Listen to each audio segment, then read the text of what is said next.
Assalamualaikum warahmatullahi wabarakatuh. Selamat sejahtera. Apa khabar anak-anak hari ini? Cikgu doakan agar anda semua berada dalam keadaan sihat, sejahtera, ceria dan mampu meneruskan kehidupan dengan gembira pada hari ini dan juga hari yang akan mendatang. Baiklah anak-anak, hari ini cikgu akan mengajar subjek Bahasa Melayu untuk cara menulis rumusan. Anda tahu cara menulis rumusan?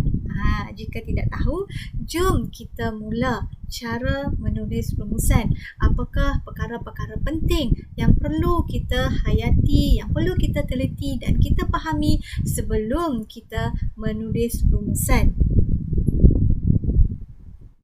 Okey, cikgu bagikan panduan umum. Okay, petikan yang diberikan kepada anda nanti berdasarkan bahan sumber yang mempunyai tidak kurang daripada 2 fokus. Okay, bahan rumusan yang diberikan terdiri daripada sekurang-kurangnya 2 bahan daripada sumber yang berbeza. Contohnya mungkin sumber petikan prosa, petikan kursi dan juga grafik. Tetapi bahan itu mempunyai tema yang sama. Okay, tema yang sama.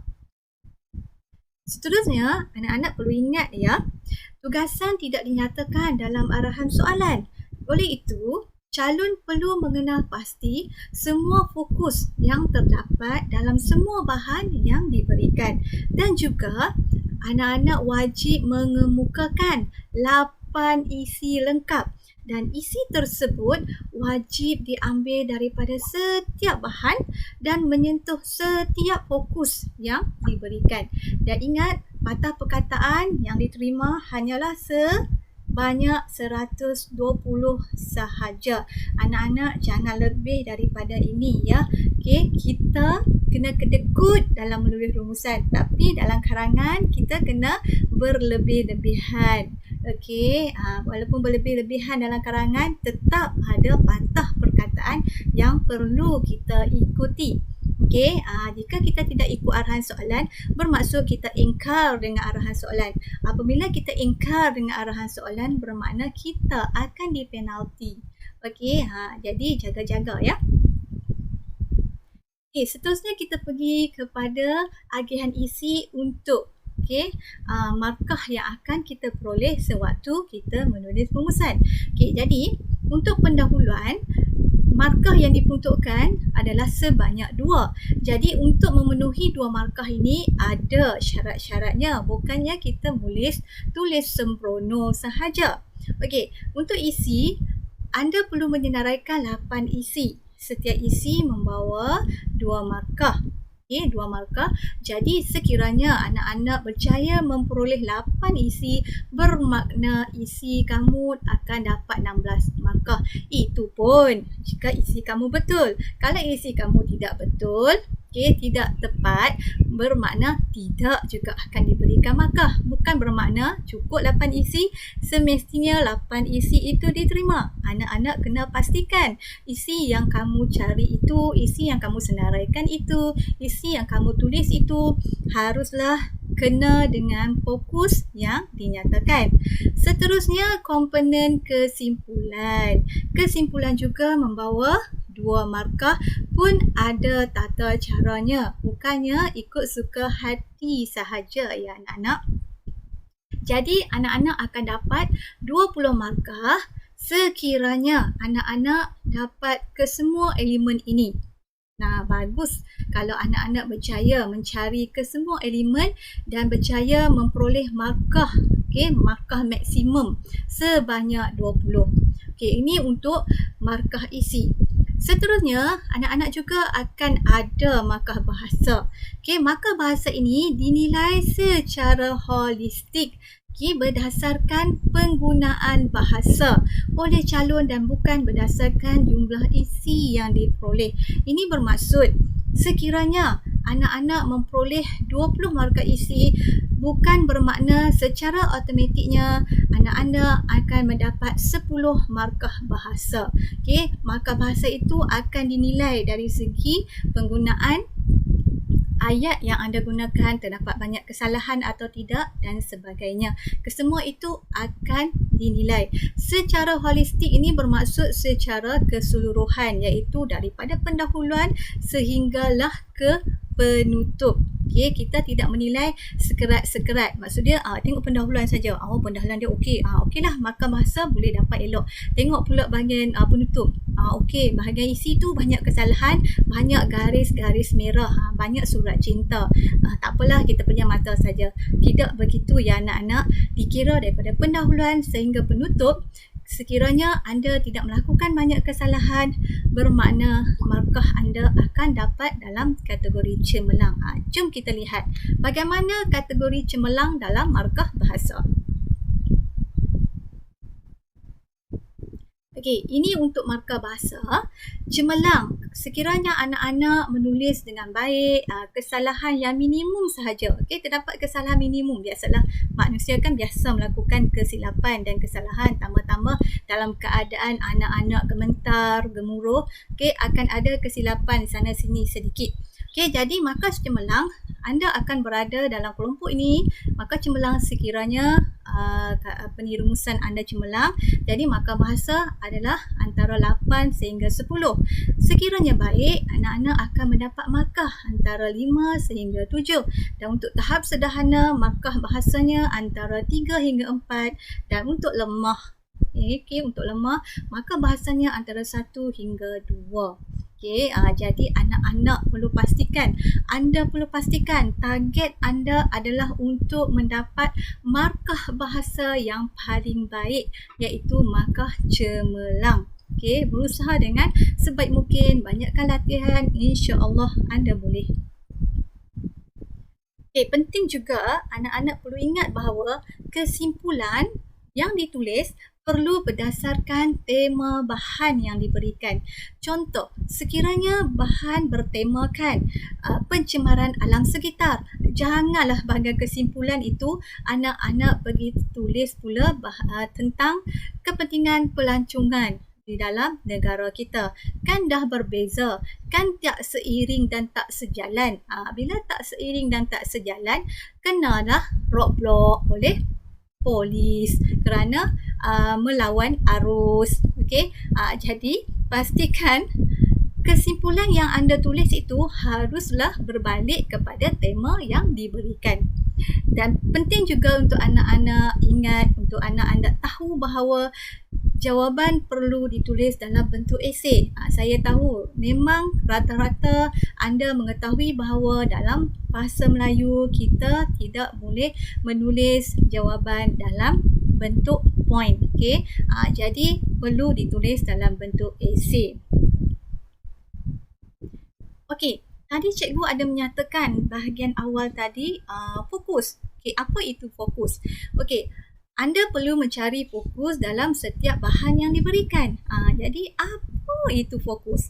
Okey, di sini fokus ni merupakan pokok perbincangan ataupun kata kunci ataupun kata tugasan yang dibincangkan dalam bahan. Itulah fokus, itu pokok perbincangan. Kata kunci ataupun kata tugasan, okey, yang perlu kita cari dalam bahan yang diberikan. Okey, mari kita tengok apa contoh fokus yang sering digunakan dalam petikan yang diberikan, sama ada petikan prosa ke, grafik ke, puisi ke. Okey, ini antara kata kunci ataupun fokus yang sering digunakan, iaitu kalau punca samalah dengan faktor, samalah dengan sebab-sebab. Kalau masalah atau kekangan samalah dengan halangan, sama dengan kesulitan, samalah dengan kerumitan. Okey, kalau langkah-langkah samalah dengan cara-cara, samalah dengan usaha-usaha, samalah dengan tindakan-tindakan. Begitu juga tadi dengan kesan. Okey, kesan samalah dengan impak, akibat, implikasi, natijah. Okey, kalau kepentingan samalah dengan faedah, manfaat, kebaikan, keistimewaan dan juga kelebihan. Peranan pula samalah dengan tugas, tanggungjawab, fungsi dan persediaan, samalah erti dengan persiapan, langkah-langkah. Jadi kesemua ini merupakan kata kunci yang sering digunakan. Namun ada juga kata kunci yang lain. Okey, jadi anak-anak perlu kenal pasti dengan baik, dengan teliti kata kunci yang terdapat dalam setiap bahan yang diberikan. Baiklah anak-anak, kita teruskan dengan cara menulis rumusan mengikut bahagian.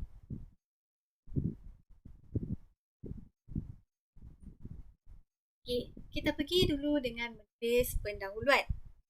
Okey, untuk menulis pendahuluan, anak-anak boleh mulakan dengan ayat rumusan ataupun bahan. Okey, rumusan ataupun bahan. Membincangkan. Kemudian anak-anak perlu meletakkan fokus 1, fokus 2 dan fokus 3 dan ditambah dengan ayat tema bahan yang diberikan. Sekiranya tidak ada sampai fokus ketiga, hanya ada sampai fokus kedua saja, maka cukuplah fokus yang kedua saja, tidak perlulah tulis sampai fokus yang ketiga. Okey, sekiranya anda memenuhi syarat yang ditetapkan, ada fokus 1, fokus 2 dan fokus 3, sekiranya ada, anda akan dapat 2 markah. Sekiranya tidak melengkapi syarat yang ditetapkan, jadilah macam di bawah ini. Anda hanya akan memperoleh 1 markah sahaja kerana tidak ada sampai fokus yang ketiga. Sekiranya hanya ada 2 fokus dan anda hanya tulis sampai fokus 1 sahaja, bermakna anda juga hanya akan dapat 1 markah sahaja. Okey, jadi hati-hati, kenal pasti betul-betul. Okey, berapa fokus yang ada dalam semua bahan yang diberikan. Okey, fokus itu kadang-kala diberikan 3 bahan, namun mungkin hanya 2 fokus sahaja. Bermakna mungkin bahan 1 dan bahan 2 mengetengahkan fokus yang sama. Bahan yang ketiga baru fokus yang berbeza. Ataupun mungkin fokus 1 dan fokus 3 terdapat yang sama dalam bahan 1 atau bahan 3. Jadi kenal pasti betul-betul fokus yang terdapat dalam petikan yang diberikan. Okey, insya-Allah anda boleh menjawabnya. Okey, selepas kita menulis pendahuluan, kita pergi kepada menulis isi. Okey, untuk menulis isi, pastikan anda menyenaraikan isi yang terdapat dalam semua bahan. Okey, semua bahan berdasarkan fokus dalam bahan sumber yang diberikan. Okey, tulis 8 isi sahaja yang menyentuh ke semua bahan yang diberikan. Lebih baik sekiranya anda menggunakan pen yang berbeza warna ataupun penanda yang berbeza untuk memastikan isi pada bahan 1, isi pada bahan 2, isi pada bahan 3. Okey, lebih teratur, lebih tersusun.